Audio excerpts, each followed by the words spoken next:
Hi, you will see today this ugly avionics stuff. So this is called an amplifier computer. According to the seller, this thing was used in a Harrier aircraft in the 60s.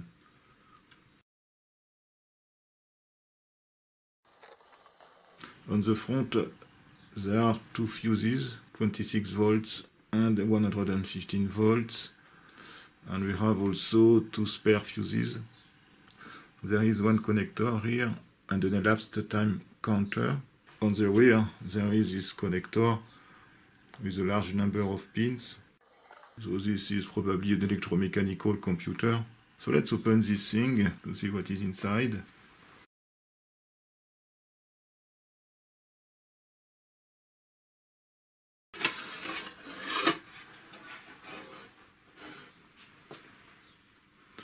Okay, so effectively we have several synchros on that side.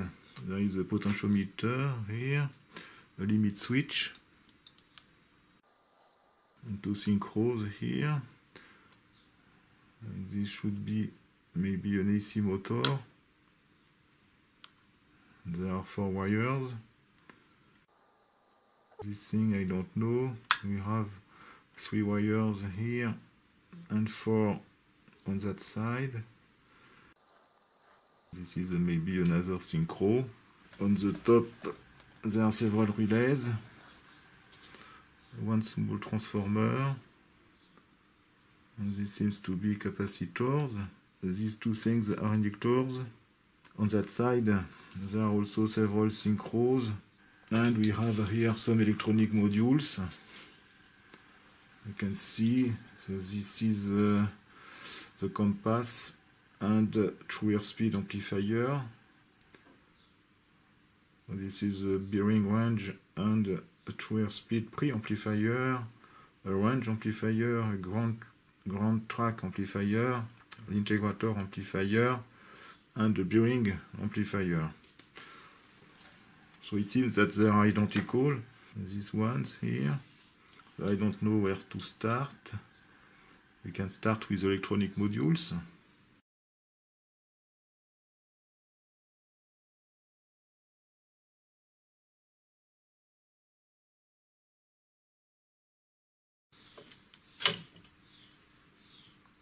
Okay, this thing is very dirty. You can see some rust. And this thing has seen better days. That code 67. So this thing is quite old. This transistor has specific marking. No, it's a 2N333.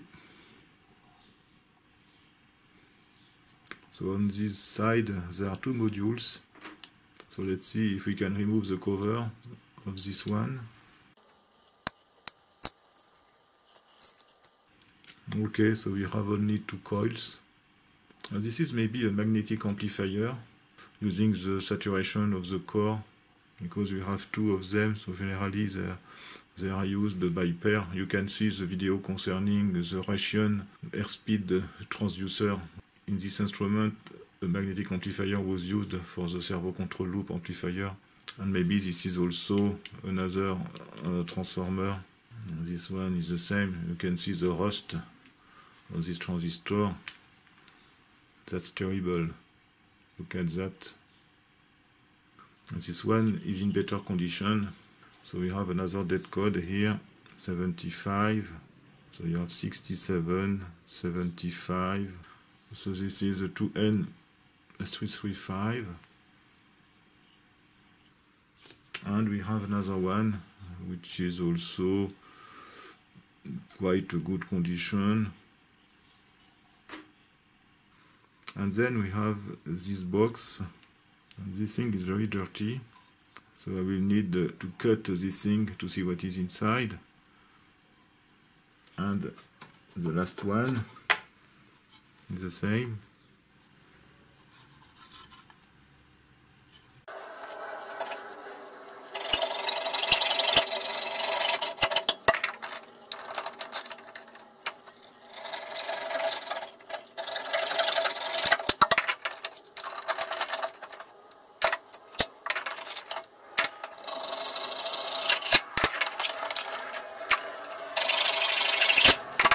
Okay, so let's see what we have inside this box.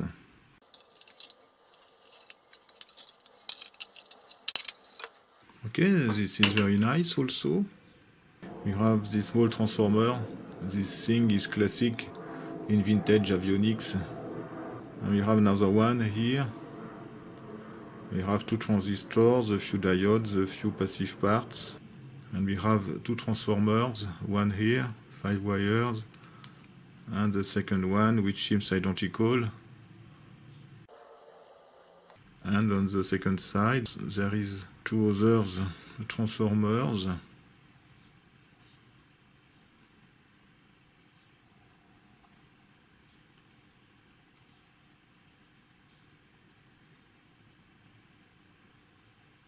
There are a lot of diodes on this thing. And we have this strange part, so this is a RT, so this seems to be a thermistor. So we can see that the diodes have military specifications. We can see the JAN prefix here. So I cannot see the reference of these diodes. I will take a magnifier. These are 1N4858. On next video, I will try to do the reverse engineering of this thing. This one and maybe this one also. I am curious to see how this thing works. We can see the electromechanical stuff in the middle of this thing. There is another black box in the middle.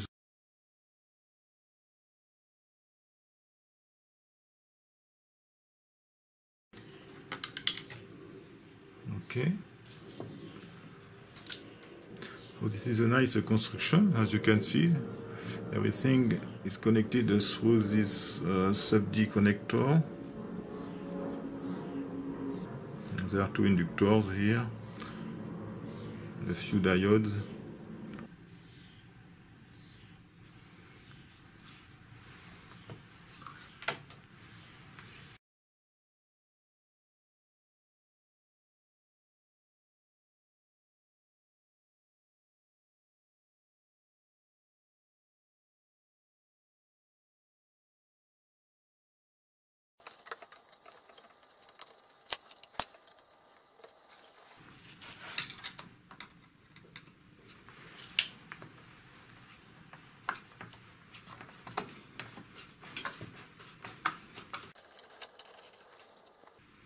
And this one was very difficult to remove because of the thread lock, you can see.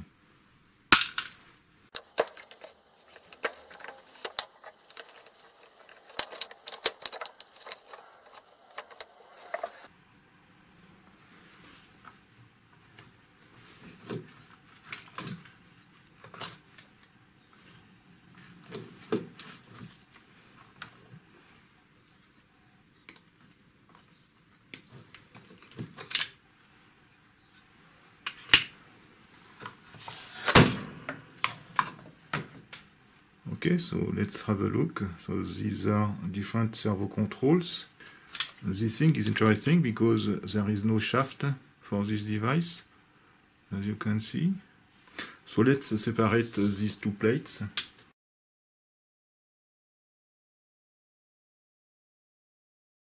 Okay, we'll see the other one later.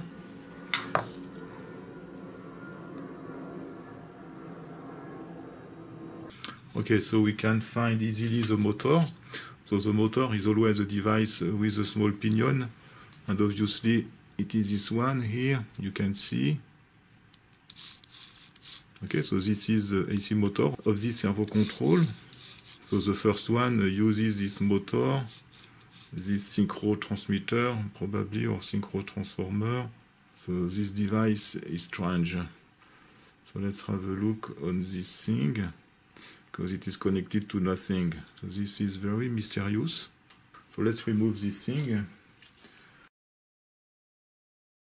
As you can see, this thing is very dirty. Okay, so this thing is called AutoSim Special. There is a patent. So frankly, I don't know the purpose of this thing. I will see the the description of the patent if I found it.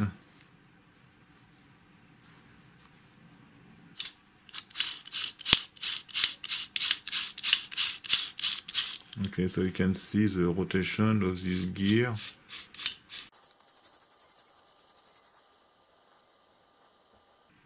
Okay, and I think the other one also rotates after a given number of turns of this one.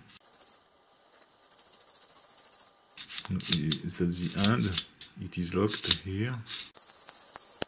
It is locked also. We can see these nice ball bearings. Let's have a look on the second one. We have actually two separate servo controls here.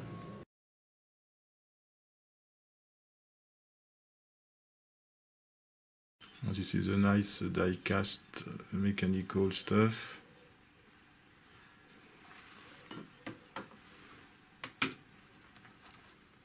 This is very nice. These are reduction gears, which are very small, located on this area. So this is obviously the EC motor of the servo control, and with several reduction gears.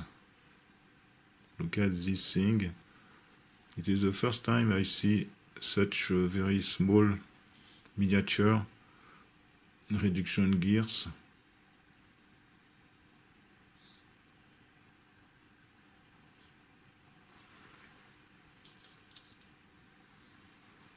This is the EC motor, and we can see there are 4 wires.